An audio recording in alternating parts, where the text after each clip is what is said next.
If I hold back one belief, one offering, and love is gone because I asked for a substitute to take its place. So I mean, it's kind of a warning. But on that, it's a warning that stands permanently 24/7. Once again, do we have to say it? I don't willfully hold back. It's Right. this value that we do not explore. Do you understand? Yes. I'm a minefield. Yes. And those mines I do not know about. minefield. Yeah, minefield. And those mines that I don't know about Right. are beliefs that I'm holding back and that can jeopardize the whole thing. Right. How do I experience my life? How do I experience the situations in my life? I know I'm in that minefield. I know with a capital K-N-O-W that there are unexamined beliefs and values if I get upset, and it's my opportunity to dig a little.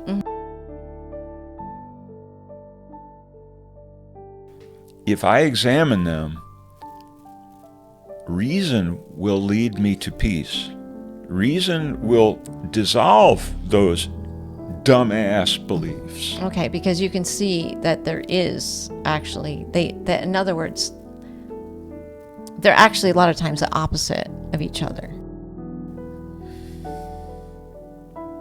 Today's reading is from chapter 24, The Goal of Specialness, and we're reading the introduction. Forget not that the motivation for this course is the attainment and the keeping of the state of peace. Given this state, the mind is quiet, and the condition in which God is remembered is attained. It is not necessary to tell him what to do. He will not fail. Where he can enter, there he is already. And can it be he cannot enter where he wills to be? Peace will be yours because it is his will. Can you believe a shadow can hold back the will that holds the universe secure? God does not wait upon illusions to let him be himself. No more his son. They are. And what illusion that idly seems to drift between them has the power to defeat what is their will? I found it odd that in the very beginning it says that forget not the motivation of this course is the attainment and the keeping of the state of peace. And then that in order for me to remember God, I have to have a mind that's quiet. But then it says that God can enter where he wills. But it seems like I need to have a quiet mind to understand that he's there. I guess that's what I'm saying. It's not like it's not already there. His will is already there for me to have that state of peace because the Son of God and God is the state of peace. But there's also the sense that, and what illusions that idly seem to drift between them has the power to defeat what is their will. I know I don't experience peace all the time, that's for sure. So I'm just asking, it seems like a paradox. On the one hand, the peace is their will and it's there all the time. And the Son of God, which is my true nature, is aligned with that.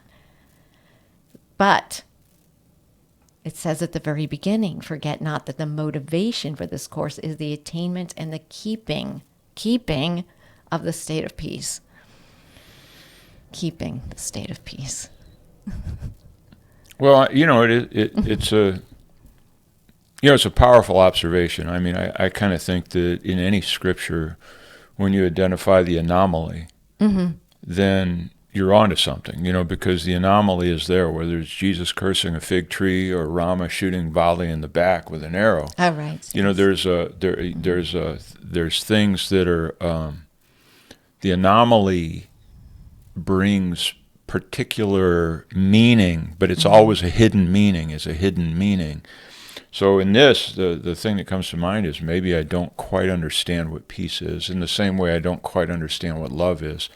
Now, the thing about peace is, check your pulse, that's peace. You know what I mean? I mean, if you're calm and you're not in some sort of panic mode, that would be peace. Now, is it? According to the body. No. Is it? What's peace then? Peace is when you're not disturbed by anything, and it says to keeping a state of peace. And given this state, the mind is quiet. Well, I know my mind is not quiet. No, we're missing something. I know that my mind is not quiet, but in a shadow. It said a shadow will not hold back God's will. Right. A shadow, meaning my understanding of myself, my thoughts about who I am, my thoughts about my peace, my thoughts about my world mean nothing. Right. It does not disturb the constant state of reality that is peace. So, well, it's just an interesting thing, because it says it's a goal that, is the keeping of the state of peace, and understanding that peace is already there. Now it's up to me to recognize that it's there for me, and then when I do, to hold it. That's the only thing I can think of, because in my illusory mind, that is full of chatter or things to do, then there's no peace there. I mean, I don't have a feeling of that quiet mind. I mean, I'm pretty calm a lot of times, but I just don't know that. I mean, I don't experience that overwhelming sense of just calm, peace, all is well, silent night. Somewhere I'm missing something. I'm missing something. We're missing something. In the same way that love isn't a Hallmark card, peace is not, as the Course calls it earlier, or what I call détente. I forget how the Course calls it. It's kind of compromise. It's not just a lack of conflict. It's more. It goes beyond that. Okay, like you think this way, mm-hmm. I think that way. Mm-hmm. So we're this kind of. So we're at odds, but we agree to disagree. Mm-hmm. In the special relationship, we agree to disagree, and we have peace. But it's not peace. It's called compromise. It's détente. Yes. Mm-hmm. We have agreed to not go at each other tooth and nail, but really the potential for that war that we talked about in the last one, the war against yourself, the mm-hmm. war against self and other is always there when there's a difference between us, any sort of difference. Mm-hmm. And it's saying here that the peace of God, the peace that passeth understanding, right, doesn't have to do with me being calm. In other words, I'm going to say that peace is, the question is, will I let my shadow self, my self-understanding, be a witness to that? Or will it choose to witness the war? Will it choose to witness war or peace? Mm. Yeah, that's a good point. I think we should go on. Maybe we'll okay, paragraph 2. To learn this course requires willingness to question every value that you hold.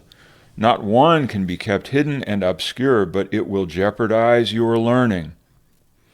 No belief is neutral. Every one has the power to dictate each decision you make. For a decision is a conclusion based on everything that you believe.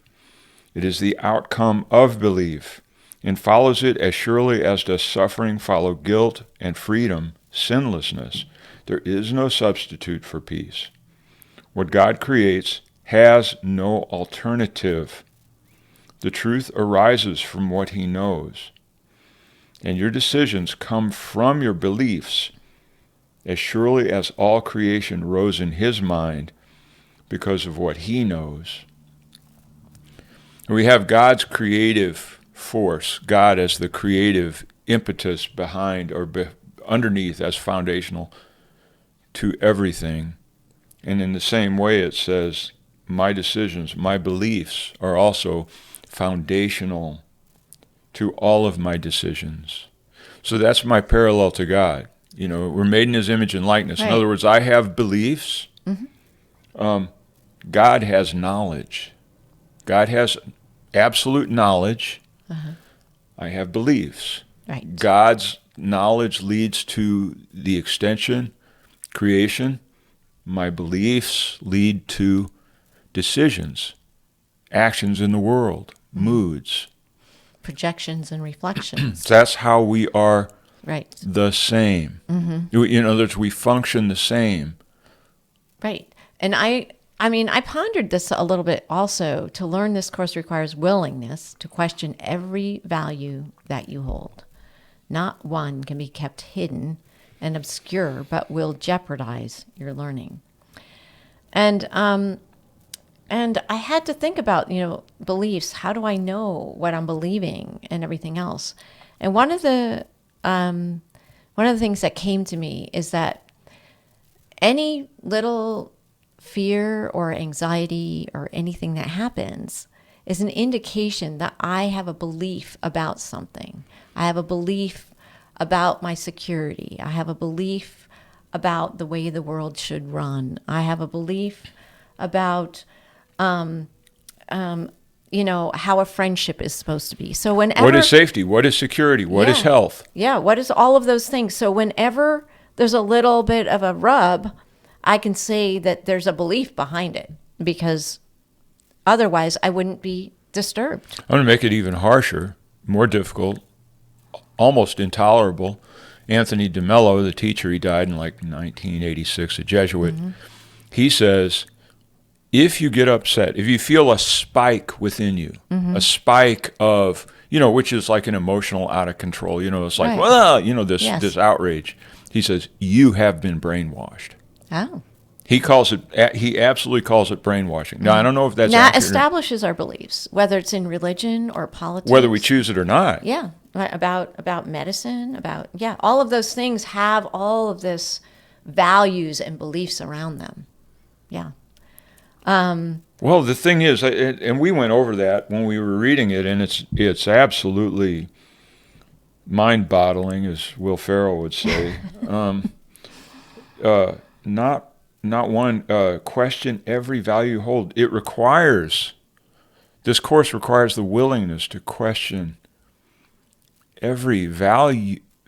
Well, that's what I mean. How could you know what your value value is unless you recognize that every time that you think something should be different than what it is? What is your comfort? What is your health? What is your peace? What is your good relationship? What is your bad relationship? What do you need to avoid? What do you need to be attracted to? All of these are fueled. There's beliefs underneath all these things. And the Course is saying all of these have to be questioned. Right. All of them. And then, we'll see where it goes and everything else. But I do believe in the grace of God as well. So there is a grace that comes in the willingness to question and every value that you hold. But because for me to just go about identifying them and writing them down and identifying them and writing them down, that's not my willingness to turn them over. So I think I have to recognize that I'm not going to know what all of them are, and that if I want to know, then I can call upon the Holy Spirit. That could be dangerous, and say, show me what I'm valuing. Okay, let's look at it. Let's get a picture. I want to project yet another analogy or metaphor or model. It's like, think of I have a body mind. I have, Phil Hamilton. I'm a particular, this shadow is like a field. And in this field are planted beliefs. And you can look at the beliefs like landmines, or I don't know, maybe you can look at them as caches of food or water or whatever. But basically, there are things hidden in this field. And I look at it and I just see myself as I am. I just see myself. But then through the day, other people will trip one of these things, and they might blow up. Or one of these things will, and when it blows up, it could be, I don't know, some unexpected pleasure, some benefit that I get. It's not necessarily, but the ones that we remember the most clearly are the most painful ones. The more painful, the more memorable, in a sense. Right.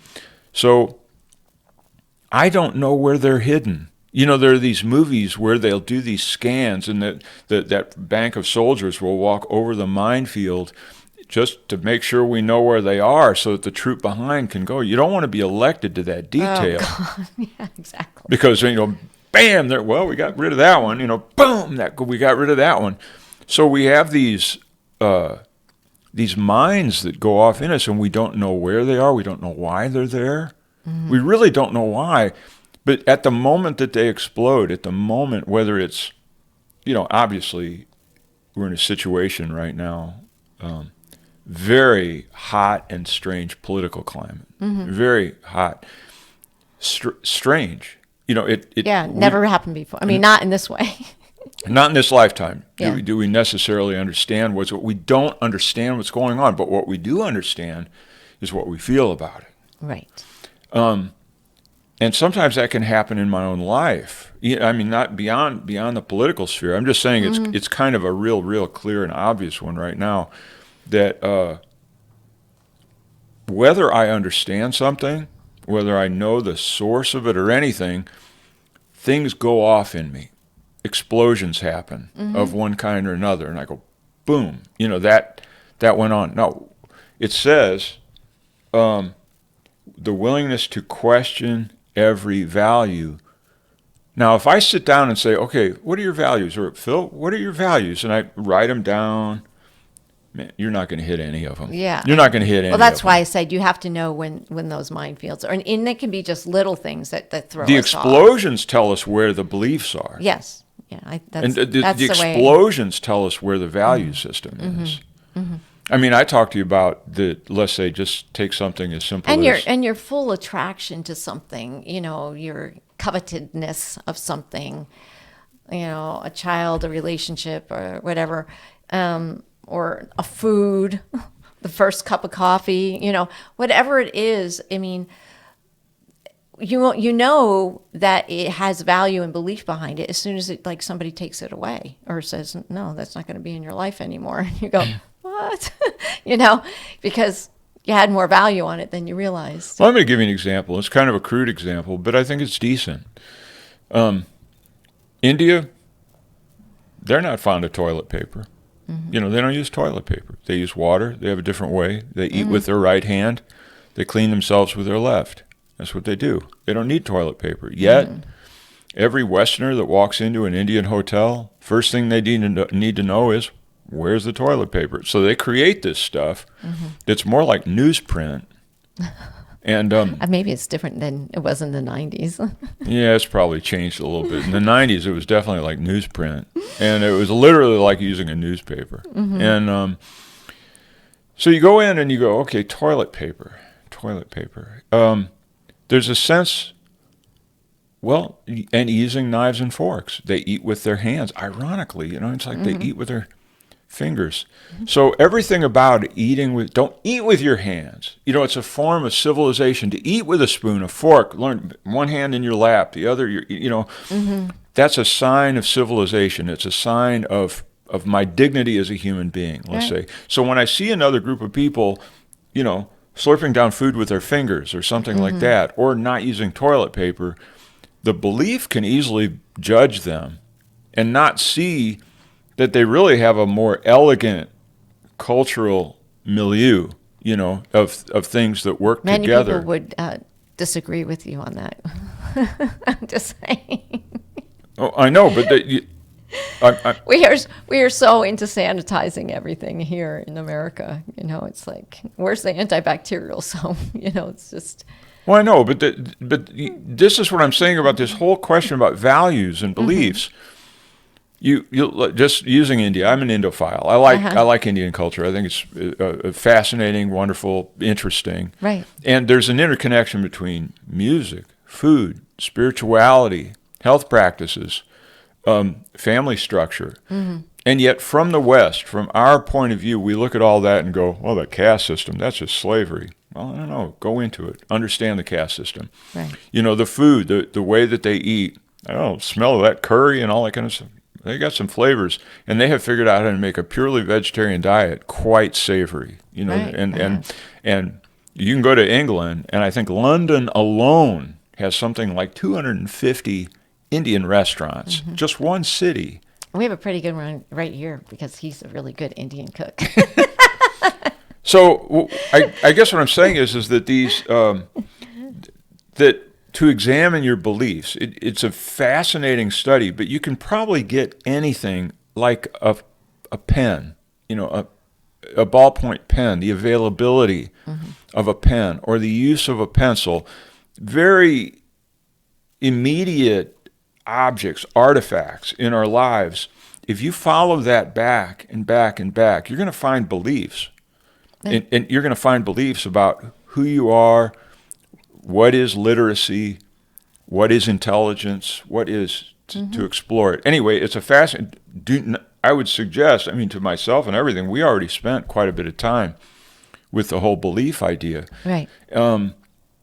Or the value system. What are your value systems? We talked about, like with safety, whether you have insurance or not, or how you get buried, or how you raise your family, or there's so many. And yet all of those, when you read this, it's just like I glaze, typically. It's like with all scripture. I glaze, and go, oh yeah, that's not me. And you move on to something else. Right. So should we move on to something else? Yeah, we should move on.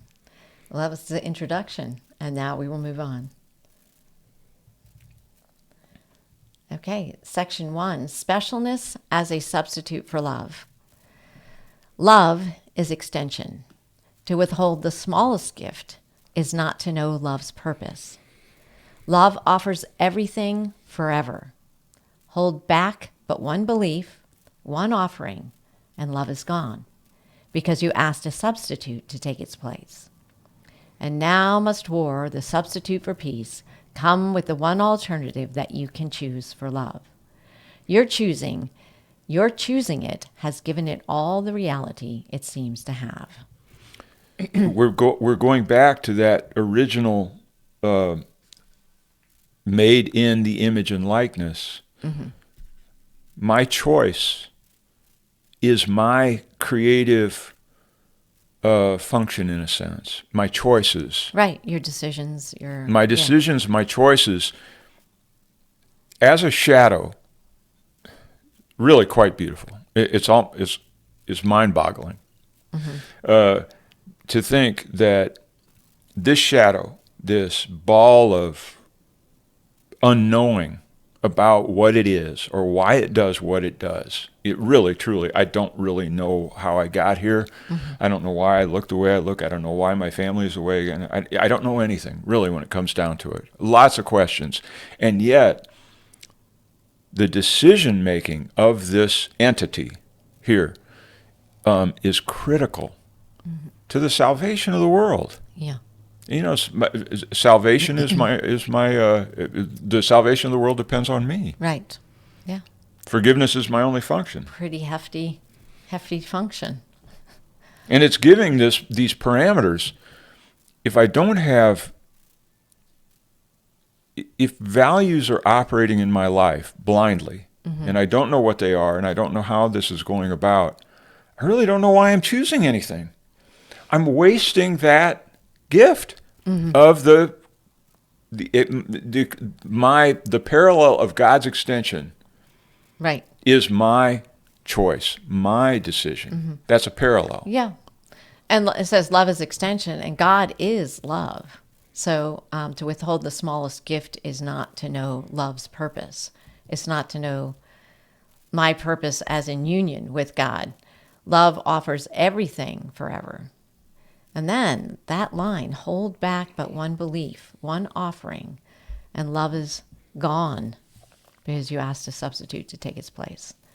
I've been practicing actually just handing over my body, in my meditation, just saying, let it be done to me. I've just been practicing just the idea of relinquishing what I think my body is for, because I have lots of ideas about what I think my body's for, all kinds of things about what it needs to do, how I need to tend to it, its hygiene. It's just wrapped up around what it is, Okay, let's go. That's a good one. So when you turn it over, I'm not saying I've been successful yet, but I do practice just what it feels like to say, let it be, it's the St. Francis prayer. Let it be an instrument for God's work. The whole thing, the mind-body connection.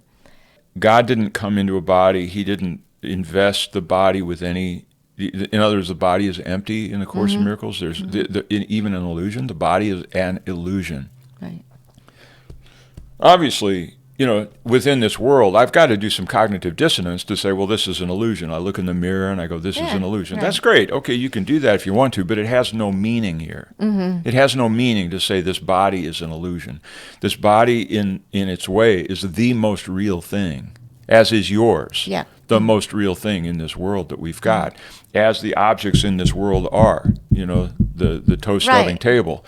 There's different things that you can do that are quite real, and to call them illusions just throws me into a tizzy. It doesn't. It's like, well, when am I going to understand that this is all an illusion? Right. The Bible says there should be no idolatry. Well, every day I look in the mirror and I decide to put on makeup. There's idolatry. I mean, there's just the thing of it is that we idolize the body in this world. That's just the way it's made. So we're all idolaters. But according to the Course in Miracles, what you're talking about, the idolatry to the body, the placing the body on the altar, the special relationship with the body, which according to the Course doesn't even exist. Doesn't even exist. So how can you have a relationship with something that doesn't exist? Let's explore that value just a little bit. It means that I have special relationships with other people who also don't exist. I have a relationship with my body, which doesn't exist. Well, what does exist? You're not supposed to have the special relationship. The special relationship is you're special, you're different, you're over there. I'm special, I'm different, I'm over there. We're all special, different, and over there. Yeah. What if the body, the nature of this, we call it the body, but let's call it the friend, as we've discussed, labeled it in other places, the friend. And the friend is it's beyond physical. It's a support system. That's what it is. It's a support system. And in the same way that... It's the one who answers when you say, who walks with me? Yeah. Who walks with me? Right. Who walks with me? And the answer is everything. Everything. And it's a mystery. But I have to say, who walks with me? I apologize for going off in the weeds in a way, but if I say who walks with me, walking is a relativistic activity. You're moving one foot in front of the other. I'm walking. In other words, I walk. You don't walk for me. Nobody walks for me. In other words, walking is literally walking in the illusion. Right. Now, when I say who walks with me, that who that walks with me, that friend, is different for every walking that I do. Let's say that walking is dealing with a disaster. There's a who with me. There's a friend with me. Let's say I'm walking in some celebratory mood. It's a different friend walking with me. Really? Let's say I'm bored. Why do you call it different? Because I'm different. Obviously, that's the same. Obviously, the Holy Spirit is the same, but that's beyond my comprehension to understand that level of sameness. When I'm in pain, when I'm in difficulty, there's a responsiveness. It's the responsiveness of the friend, and the responsiveness of the friend is as unique as my requirement in the moment. So this is why the body is an illusion, because the body seems fixed. We give it fixed qualities, even though it's obviously not fixed. It grows, it changes, it dies, it goes away. So you can see that reason will get you to pulling the threads on the so-called body as an object. You can pull the threads on it, and you have to pull the threads on it to examine your value systems. You have to pull the threads on the body and disassemble it in your mind. You have to disassemble it in your moments of quiet. Right. To say, well, I've got this hang-up with the body, got a special relationship with the body. What do I have a special relationship with? What happened to my 5-year-old self? What happened to my 15-year-old self? Right. Where am I going to be in another 10 years? Am I crazy about myself when I'm curled up in the fetal ball, upset about a certain situation? Am I crazy about myself when I've just, participated in some team sport and I'm just jumping up and down? Those are all different me's. Right. So I'm in constant flux. Right. Constant right. flux. But for God to be present, God then has to respond uniquely and differently in each and every flux of my self-identity. Do you understand what I mean? Yes, I do. I understand that. But I just always, when I say who walks with me, it always feels like the same one that's walking. Well, I know, but I'm telling you, examine the value system because it isn't the same one. When you're hungry and you say, who walks with me? It's the one that gives you a ham sandwich. It's the one that gives you a ham sandwich, right? Yeah, or whatever yours. Vegemite sandwich, depending on where you're from. And then, and if you say, who walks with me, and you're in a spiritual mood, then you're looking for depth. You're looking for something. You're not looking for a sandwich. Right. In India, the God realm, they create gods for each of those manifestations. They don't necessarily believe that there's 10 billion gods. Right. But they recognize there are 10 billion requirements. Yeah. Okay, I see that. Okay. So, but it starts off specialness as a substitute for love. And that's the main thing, is that love extends, and it just says, and now must war and the substitute for peace come. If I hold back one belief, one offering, and love is gone because I asked for a substitute to take its place. So, it's kind of a warning. But on that, it's a warning that stands permanently 24/7. Once again, do we have to say it? I don't willfully hold back. It's this value that we do not explore. Do you understand? Yes. I'm a minefield. Yes. And those minds I do not know about. Field. Yeah, minefield. And those minds that I don't know about are beliefs that I'm holding back and that can jeopardize the whole thing. Right. So we're in a project. Right. Paragraph 2. Beliefs will never openly attack each other because conflicting outcomes are impossible. But an unrecognized belief is a decision to war in secret, where the results of conflict are kept unknown and never brought to reason to be considered sensible or not. And many senseless outcomes have been reached, and meaningless decisions have been made and kept hidden to become beliefs, now given power to direct all subsequent decisions. Mistake you not the power of these hidden warriors to disrupt your peace, for it is at their mercy while you decide to leave it there. The secret enemies of peace, your least decision to choose attack instead of love, unrecognized and swift to challenge you to combat and to violence, far more inclusive than you think, are there by your election. Do not deny their presence nor their terrible results. All that can be denied is their reality, but not their outcome. The proof is in the pudding. Yes. What does that mean? That means, I don't know, I never understood it. I did look it up. It has to do, there's another line to it. The proof is in the pudding's texture or sweetness or something like that. But anyway, so they used to have that kind of proof where they would cook pudding. And now our proof is that, how do I experience my life? How do I experience the situations in my life? I know I'm in that minefield. I know with a capital K-N-O-W that there are unexamined beliefs and values if I get upset, and it's my opportunity to dig a little. Well, let's pick it apart just a little bit. It says beliefs will never openly attack each other because conflicting outcomes are impossible. So it's saying that my beliefs, it says that their outcomes, conflicting outcomes, are impossible. So does that mean I'm jockeying the outcome to coincide with my belief? I'm trying to understand what that actually beliefs means. Obviously, okay, so you got two beliefs. One is a loving God. The other one is I'm going to get struck by lightning because I didn't pay my taxes. Okay?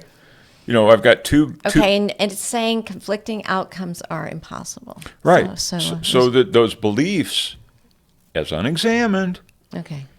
the value system that those beliefs emerge out of, like fetid little plants, the value systems go unexamined. If I examine them, reason will lead me to peace. Reason will dissolve those dumbass beliefs. Okay, because you can see that there is actually that in other words, they're actually a lot of times the opposite of each other. If you examine beliefs, then you can see that what we call human civilization in a lot of ways is the talent of hiding our values and beliefs from us so that we do not examine them, because it pulls the threads on our daily life and we change. We change, and we don't want to change. We like the way it's set up, the aches, the pains, and everything. So the reason it says beliefs will not confront each other is because if they do, reason will lead them to resolution, or you will go mad, or just disintegration. Yeah, disintegration, or disassembling of it, because you realize, well, there's if one belief is this way and the other belief is this way, and then you recognize, well, that there's no way to reconcile them. It seems like they were on the same page, but it says conflicting outcomes. It's not that they're not conflicting, but their outcomes are impossible. Because we rationalize the belief. So we move it towards the outcome that we want based on our belief. What do you mean? What do you mean? You move the belief towards the outcome that you want. What do you mean? In other words, I'm trying to think of something. Like you said, God is a loving God and God is a punishing God. And I have two ideas of how the kingdom can come down on me. And but if that's the case, then I don't have a God that's reliable, in other words.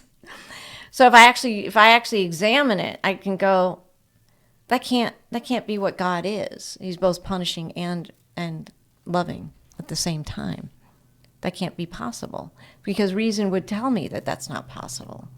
So but in the meantime, I'm accepting, I'll go around and say, oh, must be my karma. Some bad thing happens. Oh, it must be God's grace, is coming in my way, So in the world, it changes according to what I decide the outcome is about. The Course says in other places, the Course is easy.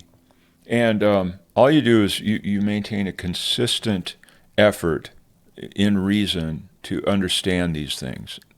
So let's take an example of, let's say I have God as a loving God, and yet I experience a lot of bad things in my life. Mm-hmm. Well, God didn't do them. God didn't do them. The IRS did it to me. My ex did it to me.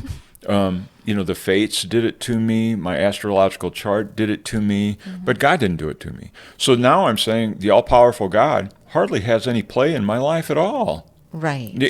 So if I go into that, I realize I have many gods. I have the God of astrology. I have the God of the Internal Revenue Service. I have the God of whatever, Mm-hmm. And I have these gods, and they are the ones who have power over me, my employer, my whatever, mm-hmm. My own decision making, my own getting caught in a rub through conflicting expectations. Where's my God? Expectations. The voice of God is coming at me through expectations. In other words, mm-hmm. I think I've got a loving God. Yeah. I've got a loving God. He's great. Yeah. He's great. Yeah. However, everybody else wants to send me straight to hell. Mm-hmm. And so I'm not recognizing that my God is an impotent placeholder that does nothing. The real God is many, many gods. I might as well be one of those ancient Hindus with many, many nature deities that are wailing down on me, creating havoc in my life, and I have to give burnt offerings to each one, different mm-hmm. kinds of burnt offerings to each one. And if I come to that, I go, well, what am I, polytheistic or what? It's like I've got the God of the IRS mm-hmm. and the God of psychological health and the God of physical health. Yeah. So but follow it with me just a little bit, because this is a huge topic. You could go on for a week on just that one principle. Who is your God? Right. Who have you elected? I say and those are your beliefs. it's the one that can send me to hell. Well, right. Here. You're If you have a God that can send you to hell, you've got the damnable Jehovah from some other book in the Bible. You know, that's your God. If you can be sent to hell by anything, do you understand? Yeah, I do. That is a God Right. that is damning you. Yeah. Yeah. So if you don't examine it, that God stays intact and wreaks havoc on your life again and again and again. Yeah, got it. So the second line, I just want to go into this one too, because but an unrecognized belief is a decision to war in secret, where the results of conflict are kept unknown and never brought to reason to be considered sensible or not.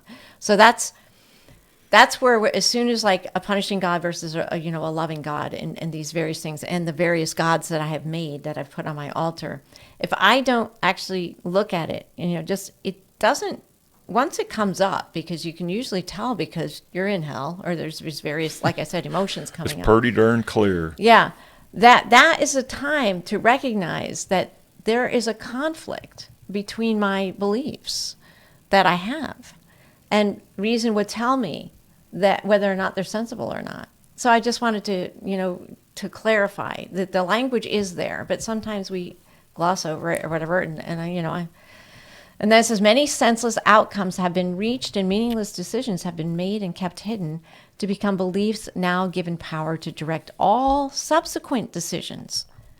Now that I've given that power to, the God of the IRS, the God of my, my health, or I make the doctor my new God or whatever it is, they're all there now to disseminate information. They are my gods. And if one conflicts against the other or whatever, I don't notice it. I just know that I'm in a state of conflict. That's maybe I know it. Maybe it's just normal, All things are echoes of the voice for God. Uh-huh. All things are lessons I must learn. All things are echoes of the voice for God. Like All things are lessons God would have me learn. So all of these gods, their wrathful effects on me, it is the voice of God. I am correct. It is God. However, I have the IRS on the altar. I'm not hearing the voice for God telling me about myself. I'm simply a victim. I've decided it's time for me to be crucified or stoned. And so I allow that situation to stone me, to beat me, to crucify me, because that is what I am. I'm the crucified guy. I go with the crucifixion. Right. It says this. I'm not going with the resurrection. The resurrection is exposing it and saying all things are echoes. All things are lessons. And now, obviously, see, I'm in a hot spot because those things creep out. They surprise me. That's their purpose. That's what it's saying. It's my executive decision to keep them hidden so that those little whack-a-moles can come jumping out at me, and I go, whoa. And suddenly I'm in my nervous system. I'm in my amygdala. I'm in my hippocampus or whatever. And now what do you do? I'm freaked. I'm out of my mind. I'm out of control. But you have the course, so what do you do? Well, okay, let's explore that slowly. Okay. I have set up the minefield so that I will be blown out of the water and wounded. Now, when I'm blown out of the water and wounded, sometimes you don't have much. You're lucky if you can cough up, who walks with me? That's about as good as it gets. Right. Or Holy Spirit, whatever the hell you might be. It's like there's the cynic in me, the one who's in pain, the one who's blinded by my nervous system and by my illusions, by my unexamined values have dominated me in the moment. And so as you're saying, what do you do next? You exactly and precisely, I was going to suggest we do a whole lesson on that 3 or 4 step process that happens at the very, very end of the book. Oh, yeah, the 4 steps of decision. So just run through that 30. real quick. What are they, just off the top of your head, you can remember? I don't recall them. At least it begins with, Okay, let's. Yeah. Oh no. Oh yeah. Let's start with a perfect day. Yeah. Okay, you we're gonna have make a decision of the kind of day that you want. Right, and it's gonna be perfect. But then, nope, something went south. Yeah. That's where we start up. And so when something goes south and it's not the day that you wanted, you can say, maybe I was wrong. Maybe I asked the wrong question. Maybe I don't know what the question is. I can at least admit that I don't feel good. Yeah, and I then, can at then least it comes admit down I don't to feel I good. don't. Yeah, I don't. At least I know that I don't feel. And if I don't feel good, then maybe I've I'm been wrong. Maybe I made the wrong decision. Mm-hmm. And then you can let I don't know exactly. I ask for another way to see this. Yeah, I ask for another way, and then you leave yourself open in willingness. The ultimate thing is basically saying the decision. So you didn't make a decision for happiness, basically. So you just thought you decided what your happiness is going to be, and when that happiness didn't happen, the perfect day, then you got upset because it didn't happen the way you wanted to. But if you just this is my understanding of it. If you just set that I want to be happy and then let it unfold, then it leaves an open screen for your day to be put on, as opposed to deciding what's going to make you happy. Well, true to form, we have a different way of looking at that, because I read the same lesson. Okay. And what I decided was, most of the time, 95, 99% of the time, if I'm conservative, I blow it from the start. I'm not in what the Course calls the formula for the perfect day. Right. In other words, you can skip the whole first section. It's in chapter 30. You can skip the whole first section and go directly to where things have gone south, things are miserable, things are a torture chamber. Exactly. That's where it starts for me almost every time. Right. At least I can admit that I don't like what I'm feeling. Yeah. That's it. That's your inner barometer. That's your time to Once check you in. can admit, no matter what it is, Yeah. about the body, about political scenarios, about financial circumstances, about something that's coming at you from a relationship, at least I can admit I don't like what I'm feeling. Right. And you say that to yourself. And then once you say that, this is very powerful. But it's so important. I just wanted to read a more accurate sort of summary of what the rules of decision are. It begins with you wake up and you want to have the day that you want. You want to have a happy day. Then you say, today I will make no decisions by myself. And then you have a reminder of the kind of day you want. If I make no decisions by myself, this is the day that will be given me. This is what you start with. What I think is critically important is that we usually start now, which is I've already decided I'm already in some form of hell. It's already not working out for me. So I have no question. I forgot what to decide. You say that to yourself. I find that very effective. I have no question. I forgot what to decide. At least I can decide I do not like what I feel now. And so I hope I've been wrong. This, I've found, undoes my thinking pretty quickly. I want another way to look at this. And this is the admission that my way of looking at it doesn't work. And perhaps there is another way to look at this. What can I lose by asking? And these are the basic steps, and it's a setup to predispose myself or dispose myself to actually asking for assistance from the Holy Spirit. And again, it said, mistake you not the power of the hidden warriors to disrupt your peace. So again, they remain those, like you said, the minefield that disrupts your peace and everything else. Do not deny their presence nor their terrible results. All that can be denied is their reality, but not their outcome. Yeah, you can say, no, man, I'm cool. Mm-hmm. I've got it all under control. I've been doing the Course for 50 years. I've got the whole thing memorized, and I am constantly at peace, except that one belief is a lie that we allow to exist in our lives, and it will dictate all other decisions. Correct. Let's go on.